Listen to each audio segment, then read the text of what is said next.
Oi gente, eu sou Rodrigo Pereira da UPMind e estou aqui mais uma vez para a gente conversar mais um pouquinho. Hoje nós vamos falar sobre uma dinâmica bastante interessante que se chama troca de lugar. Como é que isso funciona? É assim, na grande maioria das vezes, a vida da gente vai propondo que você, pelo hábito, responda a situações sempre de uma determinada maneira. Mas acontece que as outras pessoas com as quais você convive, seja na sua família, seja no seu trabalho, têm uma maneira diferente de responder às situações da vida daquela que você tem. Então, quando a gente vai fazer dinâmicas de grupo, é muito interessante que você proponha que as pessoas troquem de lugar. Ou seja, ela vai contar para você a situação que ela está passando, da maneira como ela está enxergando, como ela está respondendo. Tá? E você vai pensando, se você estivesse no lugar dela, olhando de fora, né? Uma das coisas que eu citei já em outros vídeos, ou seja, a gente vai ampliar a visão dessa situação que está acontecendo nesse momento, né? Vai olhar de fora e vai pensar, como é que eu reagiria? Que respostas eu daria? Que soluções eu iria propor? E quais os meios de ação que eu iria propor para resolver os conflitos, as situações que as pessoas estão passando? O que acaba acontecendo com isso? Primeiro você vai entendendo que os problemas pelos quais a humanidade passa são os mesmos. Né? Nós temos problemas de relacionamento, nós temos problemas emocionais, muitas vezes crises de ego, onde a gente esperaria um reconhecimento maior do que aquele reconhecimento que veio. Mas, se você consegue começar a ver as coisas de uma outra maneira, você vai criando alternativas. Por exemplo, quando a gente fala em programação neurolinguística, é muito comum a gente dizer assim, quem tem uma opção não tem nenhuma. Por quê? Porque quando você tem só uma opção, você é prisioneiro, você não tem escolha. E nós temos que treinar a nossa cabeça e o nosso emocional para ir criando uma quantidade de opções aonde você diga, eu tenho essa opção, eu tenho outra, e você começa a medir as consequências das suas atitudes. Você consegue antever quais seriam os resultados prováveis de acontecer. Mas isso só é possível se você criar possibilidades, ou seja, você criar opções de ação e reação, e ao mesmo tempo isso fica muito facilitado se você muda de lugar. Se você troca de lugar com a outra pessoa. Existem situações onde você faz dinâmicas com o casal e um começa a reclamar do outro, né? E começa a justificar porque toma determinadas posturas, e você propõe exatamente isso. Para um pouquinho, né? Não dá esse tipo de resposta, se coloca no lugar da outra pessoa. Tá? Pensa, por exemplo, que você, ao invés de você estar saindo para trabalhar, que você vai passar uma grande parte do seu dia à disposição dos seus filhos. Quando você falar isso para um marido que passa o dia todo na rua, sem prestar atenção no que acontece dentro da casa dele, ele para pensar.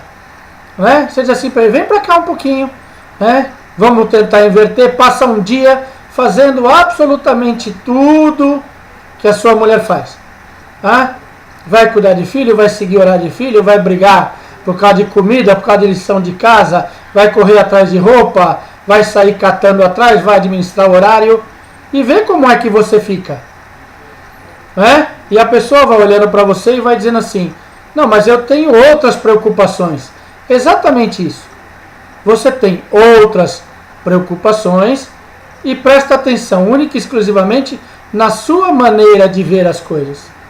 E você não pesa como as outras pessoas respondem, exatamente porque elas têm outras preocupações que não fazem nem parte do seu universo de ação e de reação. Então você não raciocina sobre elas. E existe a necessidade, para que a gente conviva melhor em todos os campos, que você comece a entender quais são as outras necessidades das outras pessoas. Que você comece a ver outras abordagens da vida, de negócios, das situações, para que você entenda outras maneiras de agir e comece a policiar como é o feedback, que respostas você recebe da tua própria convivência. Porque não é porque você tem esse grupo de família ou esse grupo de trabalho, né, que você, quando começa a permitir que as pessoas conversem e falem o que elas sentem, elas começam a dizer talvez coisas que você não vai se sentir muito confortável ouvindo, porque você acha que você não faz. E na medida em que você troca de lugar, você vai ver que a atenção que você acha que você dá, não necessariamente é a atenção que a pessoa precisa. E quando você faz esse jogo de mudança de lugar, você consegue entregar um resultado melhor, um carinho melhor, uma atenção, um cuidado melhor, porque você passa a ter ideia do que as outras pessoas que estão à sua frente estão esperando de você. E esse resultado começa a ficar muito mais eficiente e você vai resolvendo os conflitos, as discussões, porque você entrega aquilo que a pessoa quer. Não é? É o que acontece numa vida prática, por exemplo, quando você sai para comer fora com a sua família, abre um cardápio, vai lá, escolhe lá o que você quer, ou seja pelo preço, ou seja por aquilo que você gosta de comer, e você diz assim, eu quero comer um filé com fritas, tá? E daqui a pouco o garçom vem trazendo para você um peixe com uma salada. Aí você olha para ele assim, mas não foi isso que eu pedi. Ele fala, mas é comida do mesmo jeito. Tá? Entendeu? O exemplo que eu estou te dando? Muitas vezes você fala assim, não, mas eu estou te dando atenção, eu estou dando aquilo que você está pedindo, eu estou pagando. Muitas vezes só você pagar não significa que você está dando o que a pessoa precisa. Né? Não adianta eu pagar para o meu filho, para minha filha, um curso que ele não está conseguindo acompanhar porque ele não entendeu uma determinada parte do conteúdo e ele tenta buscar aproximação para conseguir ajuda e eu não dou a possibilidade de ele conseguir essa ajuda. Ele vai ficar perdido com esse conteúdo. Ou seja, eu estou dando para ele, mas ele não está recebendo. E se eu não entender a grande dificuldade nessa troca entre o dar e o receber, e não equalizar, né, o que eu preciso entregar e o que ele efetivamente quer receber, eu não vou conseguir um bom resultado. Isso vale para tudo, relação familiar, relação conjugal, principalmente relações de trabalho, relações de grandes grupos, de grandes comunidades. Então esse vídeo é para vocês entenderem justamente isso. Tá? Quando o conflito está crescente, quando a gente está conversando e não está se entendendo, tenta fazer essa dinâmica. Tenta fazer essa... Põe todo mundo sentado aí, propõe essa troca de lugar. Né? Vamos dar outras possibilidades, outras interpretações, outras ações para esses problemas que estão sendo apresentados. E você vai ver com toda a certeza que as coisas vão melhorar muito facilmente, porque as pessoas vão desabafar, elas vão conseguir falar e elas vão conseguir entender que elas são capazes e existem outras opções. Obrigado, gente. A gente fica por aqui hoje. Eu sou o Rodrigo do Open Mind. Conta sempre comigo. Se possível, dá um feedback nesse vídeo aí pra gente. Vamos conversando, vamos melhorando esse nosso relacionamento. Grande abraço para você. Até mais.